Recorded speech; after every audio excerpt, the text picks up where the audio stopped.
Bonjour, dans cette vidéo, nous allons étudier les évolutions. Nous allons à partir d'une valeur initiale essayer de trouver la valeur finale suite à l'augmentation ou à la diminution de sa valeur initiale. Donc pour commencer, nous allons étudier une augmentation.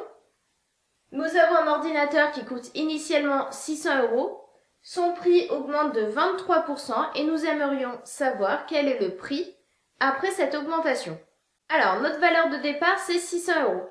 On sait qu'entre notre valeur de départ et notre valeur d'arrivée, nous avons une augmentation de 23%.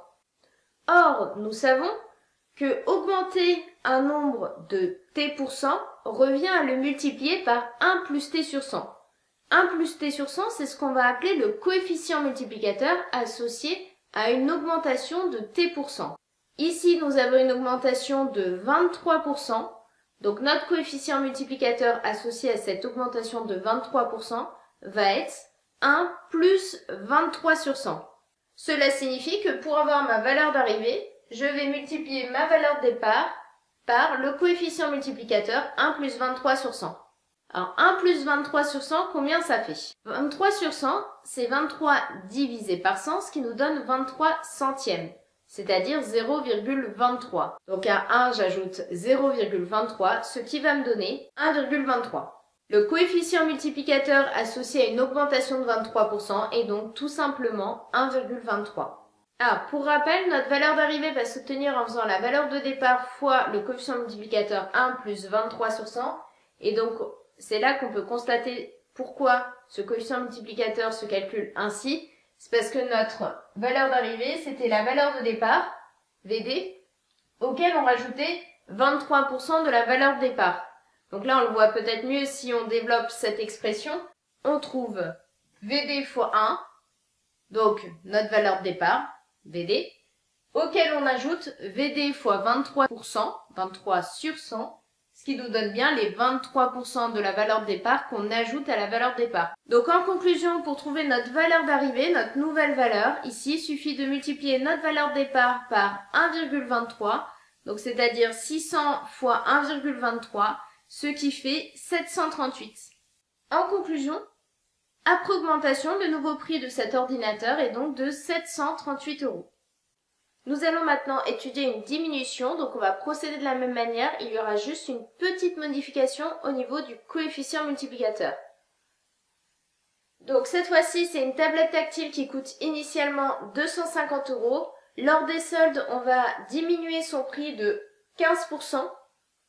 Et donc on cherche quel est le nouveau prix de cette tablette tactile, donc pendant les soldes. Donc cette fois-ci, notre valeur de départ, c'est 250 €. Nous savons que notre prix va subir une diminution de 15%. On va donc calculer le coefficient multiplicateur associé à une diminution de 15%. Nous savons que le coefficient multiplicateur associé à une diminution de t% va être 1 moins t sur 100. Donc là, notre coefficient multiplicateur associé à une baisse de 15% va être 1 moins 15 sur 100. C'est-à-dire que diminuer une quantité de 15% revient à la multiplier par 1 moins 15 sur 100, ce que j'ai écrit ici. Donc cette fois-ci, ce n'est plus un plus, c'est un moins car c'est une diminution. En effet, nous avons notre unité qui va correspondre à notre quantité de départ, notre valeur de départ, et auquel on va retirer 15% de cette valeur de départ.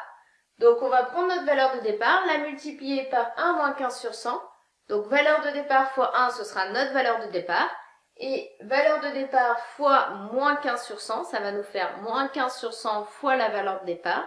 Et donc on retire bien 15% de notre valeur de départ.